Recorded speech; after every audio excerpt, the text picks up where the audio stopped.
So we are looking at the morphological classification of languages.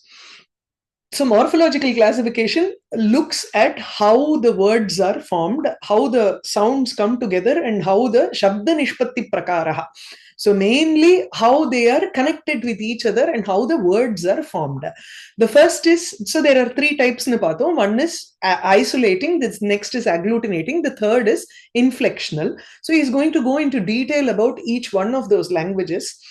Prathamam, isolating bhashaha. So the first one is isolating, where each one, only the prakriti shabdaha are used.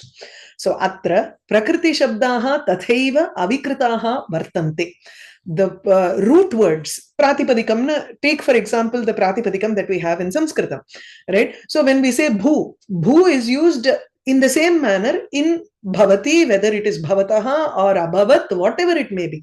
The prakriti shabda is used as is, but we need the context to understand what it means. So techa sveshu padantara samsargam tat samavayam va sodhum naiva shaknuvanti.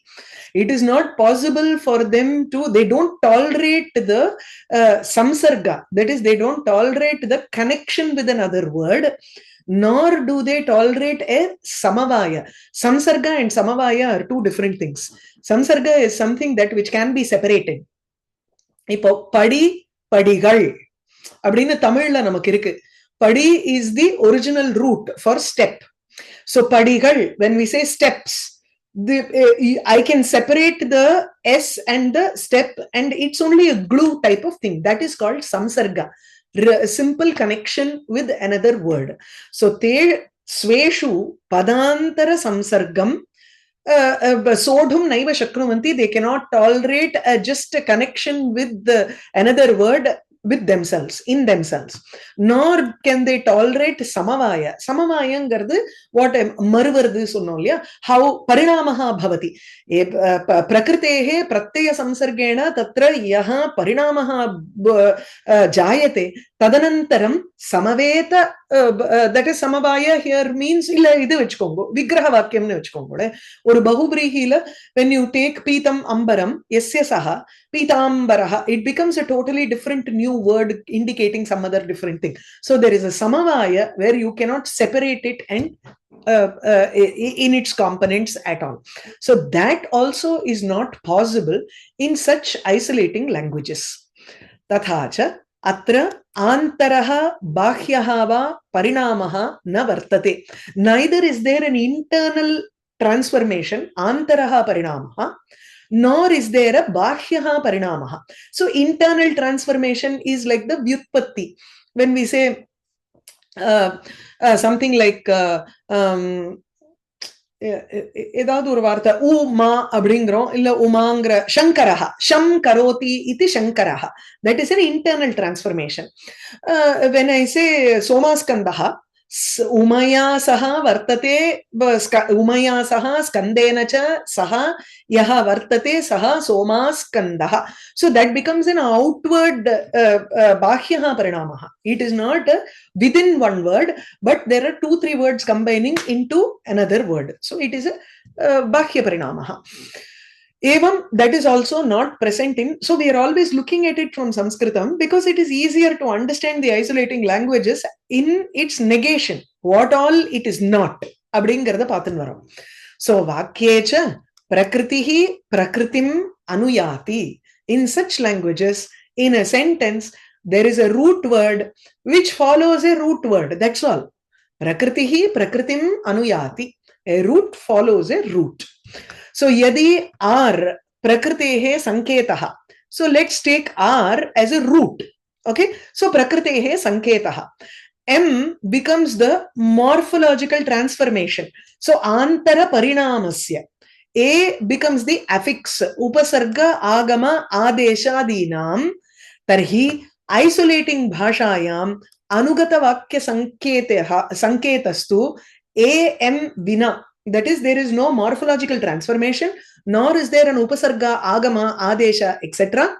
It just stands as r. Root. Tatha eva vakye vartate. There is no other transformation in it. Udaharanam, yadi EI, அதாவது ஈங் கதவு தாத்து.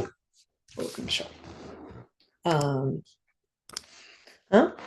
EI அப்படிங்கிறது வந்து you take it as in கதவு தாத்து, E to go. Okay, S அப்படின்னுட்டு it is actually EZ with a dot underneath, which is E. That is the Latin form for it. ENTI becomes the affix for it. Upasarga aho. So yadi EI ityasya gami arthaha. Gamihi arthaha iti chet. So this one is E gatau. Yati. Irkalya. In gatau. E abdinu vardu. So this is a E nu eduthukanum adha. Root. Bhu dhatu madri. There is a dhatu called E. ENT ityasya te iti. Tada isolating Bhashayam EI, ENT, EI or ENT. அதாவது ஒண்ணும் இல்ல, ஈங்கிற தாத்து எடுத்துக்கோங்க. Take the தாத்து. தே தே கச்சந்தஹ, த தே கச்சந்தி இருக்கு. So instead of te gachanti, tat is the root word and then E is the dhatu. Tat E. It will only be like that. That is a sentence. And in the context, we have to understand whether tat is te, E is gachanti, or tat is saha, or E is gachati. And the madri, we have to make the conclusion as we either. People who use the language are very used to it, and those who listen to it also are used to it. It is only outsiders who find it very difficult to understand. But as you go into that language, you will know what is what. Okay, so that's what it is. What he says is, if EI is gamihi arthaha and ENT is te, those people, tada isolating bhashayam, either it will be E te or te E. That's all it will be. Okay, idiva syat. Agglutinating vibhagaha. Now we go to the second type of classification, which is agglutinating, adhaadu like a glue. You are just sticking two things together and then removing. Atra Turkish, Japanese, Magyar bhashaha lakshyani. I don't know what is Magyar. This seems very interesting. Anyway, could be some Indo-European language that he is talking about, or some other language here. So vakye atra prakriti shabdaha shabdabodha avishkaranartham vyakarana dharma anurodhena padantara anvayartham cha upasargadibhihi samyuktaha bhavanti. Just as how in Sanskritam we have upasarga, etc. In the same way, in these languages also, there are upasarga or prefixes or affixes. Pratyayas also are present. So, vakye atra, atra ityukte asyam bhashayam prakriti shabdaha vartante shabdabodhartham, shabdabodha avishkaranartham, in order to manifest communication or understanding of what it entails. Vyakarana dharma anurodhena, following the rules of Vyakarana, there is a connection with another word. Padantara anvayartham, in order to make a connection with another word, what do you do? Upasargadibihi samyuktaha bhavanti. Ke bhavanti? Prakriti shabdaha samyuktaha bhavanti. The root words connect with upasarga, etc. That is there. Samyuktaha upasargadayaha yadyapi vakye swapradhanataya vishlishya sthatum na parayanti tathapi swaniyatartham prakashayantaha swakaramscha idantaya avishkurvantaha swaashrayam moola prakritim na vikurvanti. This is very important. This is the basis for agglutinating language. Even though there are upasargas which are connected with the prakriti words, we have those upasargas. What happens? Swapradhanataya vishlishya sthatum na parayanti. I cannot just use anu, or I cannot just use abhi, vi, ni, nir, this. It cannot have the capability of standing on its own separately. Vishlishya, separated, sthatum na parayanti, they cannot stand. Tathapi, even then, what does it do? What is the work of these upasarga, etc. in an agglutinating language? Swaniyata artham prakashayantaha. They are able to convey their meaning here. Padigal அப்படின்னு இருக்கு, படிகள் அப்படின்னு சொல்லும்பொழுது, when we say step and S, you include that S there. That S has a specific meaning that it conveys in the sense of plural. படிகள், கள்ளுங்கிறது, it conveys that plural. Swa akaramscha idantaya avishkurvantaha. They also show that this is the form of how I am going to be when I am joining with this Prakriti word. Abdina, it also shows its form. Swa, but at the same time, it does not do any change to the dhatu or the Prakriti word. Swa ashrayam, it depends on the Prakriti, and na vikurvanti, it does not changes. Vikaram na prapayanti mula Prakriti. Okay. Agglutinating iti padameva, the word itself, agglutinating iti padameva, shabdaha parasparam samyuktaha na samavetaha. Samaveta na pinni irukkuradhu, like kshiraniranyayam. Okay, that is samave, or like a color in an object. You cannot separate the color from the object, right? It's a blue book. How can I remove the blue from that book? So that is samavetam. Rupam is samavetam there. Samyuktam is 2 pages are on together, or the book is on the table. Pustakam asande samyuktaha vartate. I have just connected it, but then I can separate it. So shabdaha parasparam samyuktaha vartante natu samavetaha. They are not ida mukhyo. Avibhajaniyataya na samavetaha. They are not connected in a manner that they cannot be separated. Iti imam artham dishati. What says? Agglutinating iti padameva imam arthameva dishati. It shows only this meaning, that the words are just connected. They are not inseparably connected. Atra sanketastu. So what is the sanketa? Look at the word that we saw before. R is the root, M is antara parinamaha, A is upasarga agama. So we are going to use those formula here. R, you have the Prakriti. A to the power of N, which is you can have N number of agglutinating things that can come together. Padigal, padigalai, vetrumai urubum podlame anga. Ayyum potukkuren. Gallangra, I use the steps, adavadhu padigal. ஐயும் சேர்த்துக்கிறேன். ஐங்கிறது it is the indication for the secondary bhakti for me in Tamil. So படிகளை அதையும் சேர்த்து. So n number of agglutinating elements can join there.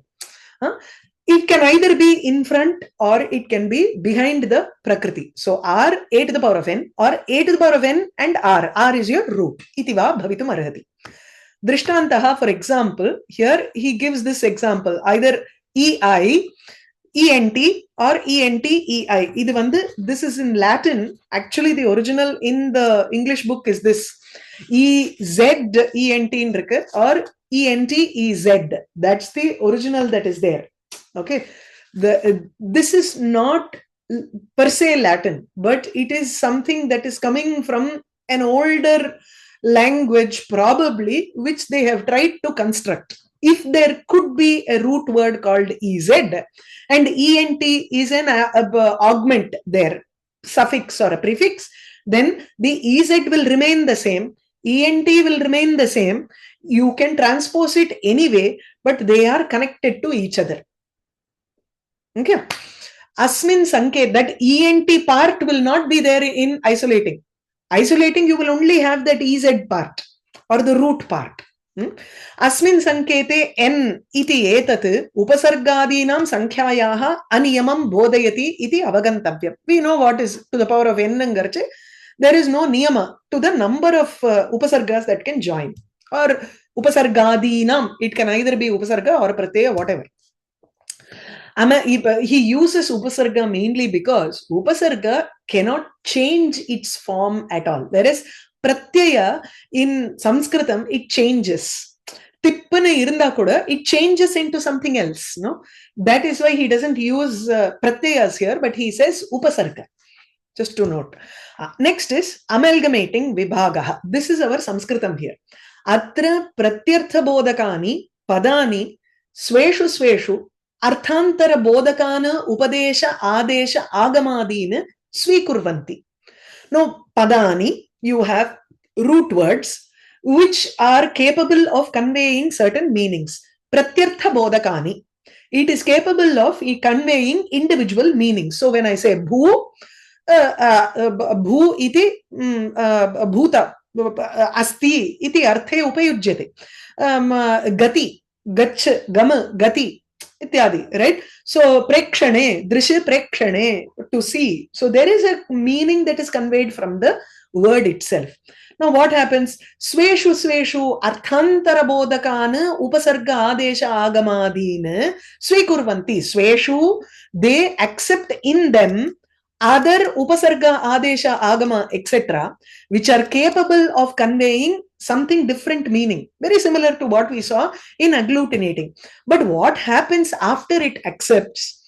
Etecha prakritya sakam manasapi abhibhajaniyam yatha syat tatha samavayanti. They completely combine with the prakriti in such a manner, yatha syat tatha, in such a manner that manasa api, even in our mind we cannot separate it and understand. Take for example jagama. Now if I want to split that jagama, I can't even think about gama lit. That portion itself is not at all seen in jagama there. I can't even think, oh, ingerna vandirka, it has come only from these components. Abdina, we can't even think about it. Yena prakritihi anekadha parinamate. So the prakriti root completely changes in many ways. Parinamanantaram sa prakritihi parinamat prak katham asiditi jnatum na shakyate. Very difficult to know what it was before the transformation. Atra M enna, the modification that we saw, morphological modification, antara vikritihi, antara parinamaha eva M iti uchyate. So it can have a transformation, the root can have a transformation, the upasarga, many number of upasargas can have transformations and connect with the root here. Iti sanketaha. So this is the sanketa, this is how we represent it in a formulaic manner. So drishtantaha, the example here, you don't need to give these examples, you can give gama, jagama, it can go into gachati, agamat. You can give your own examples from Sanskritam, you don't need to take these examples. Okay. Idam cha vibhagatrayam avyabhicharitatva abhavat tatkalikam mantavyam. Tasmat iyam bhasha atraiva vibhage antarbhavati iti vaktum na paryate. Okay. Yatha kante kala shabdaha dvitiye antarbhavati tathapi samskrita shabdaha prayashaha tritiya vibhage antarbhavanti. So what he says is this vibhagatrayam, all these three classification cannot be taken as solid. It is not like Tanjavur inscription here. Okay. Avyabhicharitatva abhavat. Vyabhicharati iti chet parinamati. It will change. This classification will change. Avyabhicharitatvam, it will not change. So avyabhicharitatva abhavaha. It is not that it will not change. He uses double negative here. There is a which is nanya. There is an abhava which is also nanya here. So the double negative gets cancelled and says the three classification are not put in inscription, that it is not permanent. It will change. And tatkalikam mantavyam. It is only a it is only a அந்த சமயத்துக்கு உபயோகப்படுற மாதிரி transitional எப்படி ராஜசிக் தாமசிக் சாத்விக் குணம் மாதிரியே probably exactly on the word and everything. Yes, that is what it is. Tatkalikam is transitional.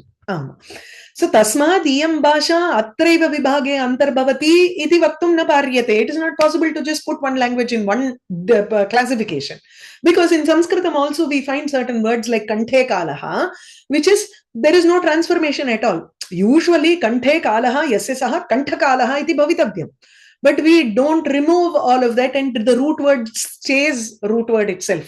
So these are all aluk samasas are there in Sanskritam, which says that it should be probably agglutinating. Dvitiye antarbhavati. Tathapi 99% of Sanskrita shabdaha Prayashaha, you let go of avyayas. Avyayas also have transformed in some way, and they are present like that. They don't change at all in given any circumstances. So that section is there. But prayashaha, mostly 90% you find that Sanskrit can be put under the third type, which is the inflectional language. Panchashad Varshebhyaha Praktanaha, Dr. Caldwell, Nama Dravidi Vimarshakaha, the southern languages. Caldwell was a researcher of the southern languages. He said, Karnataka Tamiladaya agglutinating vibhage antarbhavanti. Tascha Arya Bhasha Vyatirikta Bhasha Prakritika eva iti. So he said that, it is probably Tamil and Kannada are agglutinating type of languages. So see, actually, even then, it is not strictly an agglutinating language, Tamil. There are transformations in that. Even Kannada, there are transformations in that. So you cannot strictly call it as agglutinating. Kintu suffix agglutinating iti vaktavyam. So Arya Bhasha Vyatirikta Bhasha Prakritika.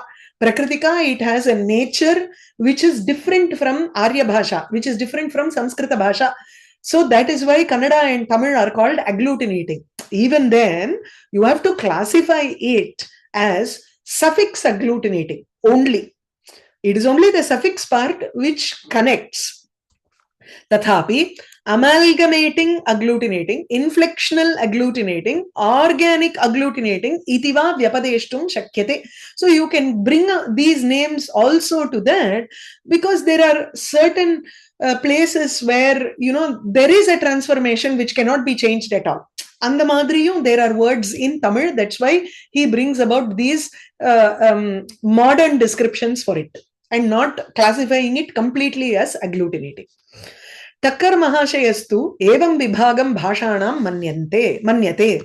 So he gives a different kind of classification for languages. Takkar was another researcher who gives another kind of classification.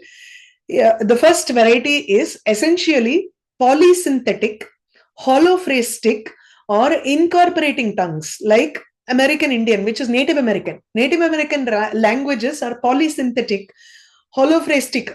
They exist in phrases. They don't, the phrases out of that context will not mean anything, or the components may not mean anything.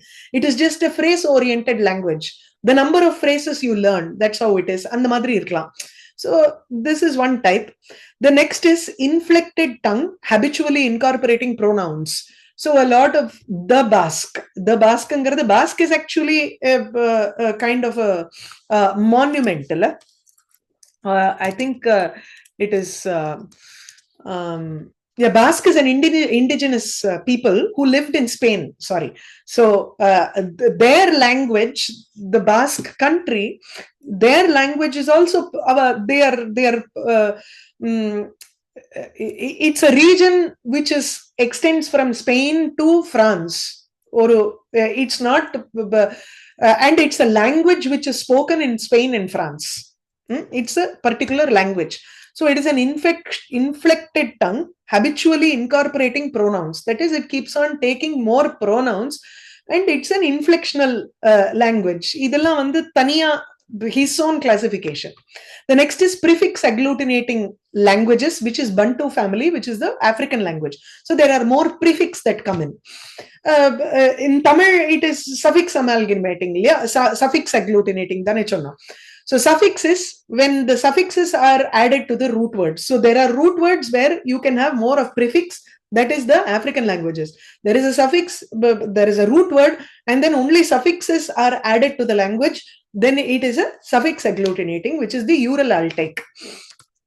Ural it is and the Turkish, Finland, Ural Sea irukkalya. So Ural Sea is that middle portion, not exactly Russia, but all of those Mongol, Turkish, Hungary, Finland, these are all included in this Ural Altaic family. Suffix amalgamating. Now, agglutinating versus amalgamating. Amalgamating is our inflectional. So the Indo-European tongues in their older stage, that is Sanskritam, Prakrit, they come under suffix amalgamating. semi-inflectional or analytical, largely positional. Positional, it depends on. Now, when I say Chitram, Mitram Chitram Pashyati. Chitram Mitram Pashyati. Now, there is a position involved. Sanskritatla we say that the words can be anywhere. Actually, it is not. When I say Kim Tvam Pathasi is different from Tvam Patasi Kim. Why? Kim Tvam Patasi? Are you reading? Is the answer there. Is the question, the translation. If I say Tvam Patasi Kim, if I put that Kim at the end, are you reading at all? Yeah. Then there is definitely a position involved in those words. That is called positional language. So the later part of the Indo-European languages in their modern shape, they are more like this analytical and inflectional. Then you have isolating or radical positional. This is our Chinese, Indonesian. Idella comes under this. There is no doubt about this part at least. Suffix and prefix amalgamating. So this is amalgamation. Again, you have the suffix and the this thing. This is in the Middle East. So, Afro and some of the Asiatic languages also come under this, which is our in the Middle East languages, Arabian and all that. So, evam vibhagaha api asamagraha eva. This kind of classification is also not complete. Agglutinating, inflectional, ityadi prakarantara darshanat, because we also see certain words which are agglutinating, that is, they are just connected, and there is a transformation also. Both are available in the same language. Then how do we look at that language? Like, for example, in Arabic, SGD is probably the root word here. There are so many other words that have come from that. SLM and Eduthandomna, Salima, Islam, Selim, these are all the words that have been derived from one particular. If you take Arabic, then it is supposed to be amalgamating the suffix and prefix. So this is more like agglutinating and inflectional together in one language itself. So you cannot, what he is basically trying to say is no amount of classification, every classification is only broad. You can actually further divide and subdivide and say, there are certain words which are agglutinating. There are certain words which are inflectional. You only look at the majority percentage of the words to determine what sort of a classification it can be.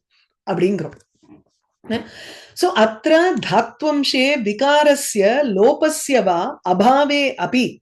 Dhatvamsha is this, right? Dhatvamsha is the root word. Oh, sorry. Dhatvamsha is the root word here. Vikarasya lopasya va abhave. You have those dhatu parts in every word that is mentioned here. Madhye madhye visadrishanam acham sambandhat.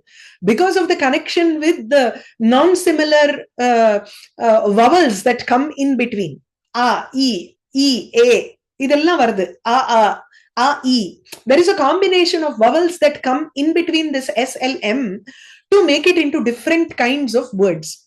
So, dhatu swarupam na pramukhe vishishya jnatum shakyate. Because of all of these transformations, it is impossible to arrive at the dhatu at all. We are unable to see. You can give examples of Sanskritam here.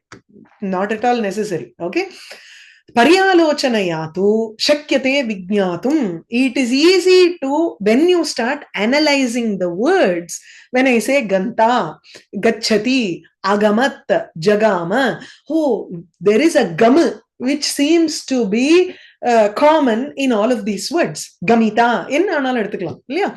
So you can give a set of words there, and after analyzing further closely, you can come to the root word. Tathacha bhashanam pratiniyata vibhagaha avyabhicharitaya naiva kartum shakyate. Even then, so that is why, because the language is like this, and it is it's not a stagnant thing. Language is forever changing constantly every day. There are new words being included in the dictionaries. Yeah? So, bhashanam pratiniyata vibhagaha. I cannot put it directly into one particular slot and frame it. Pratiniyatam na definitely it comes within this vibhaga iti vaktum na shakyate. Yathava inflectional bhashatvena grihitayam gairvanyam. He gives another example from Gairvani, that is Sanskritam. Inflectional iti Sanskritam svikriyate. Dravidyam kallai kallinal itivat. So kal, stone, kallai, the stone as an object, kallinal, with the stone, by with through. So shila, shilam, shilaya ityeva tatra translation. Okay, ityadishu sadrishya darshanat. There seems to be a sadrishyam between Tamil and Sanskritam in this manner, where and the vetrumai urubangrome, the vibhakti transformation seems to be applied in Tamil also. We see that. So agglutination amshaha api vidyante Samskrite, like just as how it is there in Tamil. So for our understanding and for your exam also, when you write, you can just take Tamil as example for agglutinating and Sanskritam for inflectional. Easier to give examples. So atascha bhashayam anugata yatta dushaka nirnetum. So because of that, in a language, we cannot say, okay, 20% of this is like this, agglutinating.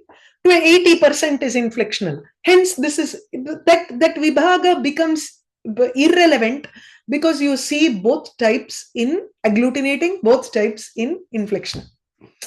अतएव च शाब्दिक समये बहुधा different kinds of morphological vibhagah upapaditah bhavati pandita prakandaihi. That is why in the shabdika samaya, that is in the path of analyzing words, we find that morphological classification is of many types.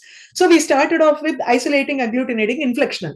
Then we saw Tucker give some 8 different kinds of languages, suffix agglutinating, suffix amalgamating, prefix, and the madri. So why do we have this variety of morphological classification? It is because precisely that one bhasha cannot be put under one frame and said, this is what it is. We find all types of words in every language. That is why people have classified it in many manner. Yavadatra katichid udaharamaha. So let me tell you, he is saying what all scholars have classified it in what all manner. So certain people have classified it in certain ways. So F and A.W. Schlegel, I think it's F. Schlegel and A.W. Schlegel. So ityetau evam vibhajete, they have classified this as languages without inflection, isolating. Prakriti pratyaya samavaya ashaktaha bhashaha, languages which cannot take in that samavaya inflection at all. Languages with the affixes can be prefix or suffix, Prakriti or Upasarga. So Upasargadi samyuktaha bhashaha. Inflectional languages, Prakriti pratyaya samavaya samarthaha bhashaha. Those that can completely be transformed with the Prakriti and pratyaya. This is the basic classification. இது same முதல்ல சொன்ன அதே classification அதே classification. But what has he named it as? He has named it as languages without inflection, languages with the affixes, and inflectional languages. So he is trying to give what are all the purva theories that have existed. Grimm ityayam tu, he says languages without inflection, inflectional languages. These two. The next is analytical languages, which is Prakriti pratyaya vishlesha shalinyaha bhashaha. So there are inflectional languages and there are non-inflectional languages.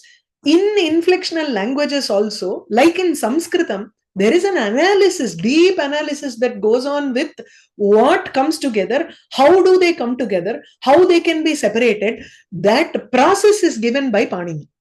Whereas many languages do not have that process there. அதுக்காக சொல்றேன். This sort of a detailed grammar is only present in very few languages like Sanskritam. Bob Ityayam, he is called the father of philology. Bob, Francis Bob in peru. So Franz Bob, sorry, yeah, Franz abdina avaroda first name. So Franz Bopp is the father of comparative philology. He is the one who brought in this theory. Samyoga samavaya ashaktaha vislishta dhatumatyaha bhashaha. So there are I think he is the one who brought in the classification of agglutinating, isolating, agglutinating, and the madalla pathon, yeah. That classification was brought in by Bob here. So samyoga samavaya ashaktaha bhashaha vislishta dhatumatyaha eva. They only have dhatu which are separate. They cannot connect in any manner. Vislishta dhatumatyaha, there are dhatus. Vyakaranena punaha padantara samyoga samartaha. They are capable of connecting with others, which is agglutinating. Samslishta dhatumatyaha, dhatu itself has many modifications. R power M, potonlya. Adu. And bhahyantara samyoga samavayadi viparinama swabhavaha. They are capable of taking in other transformed pratyayas or upasargas and connect with the transformed dhatus also. So this is our first classification of isolating, agglutinating, and inflectional. The next person, Pott, is another theorist. He says, Ityayam tu sutaram pada padamsha viparinama shilaha bhashaha. So, pada padamsha viparinama shilaha bhashaha. Those languages which have words, word components which can transform. This is one classification. The next is samyoga samarthaha padantara bhakya samyoga shilaha. It can connect with other words. The next language is samyogadi asamartaha praslishta bhashaha. This is isolating bhashaha. Savakashaha bhashaha yasu padavakyayoho naiva taratava.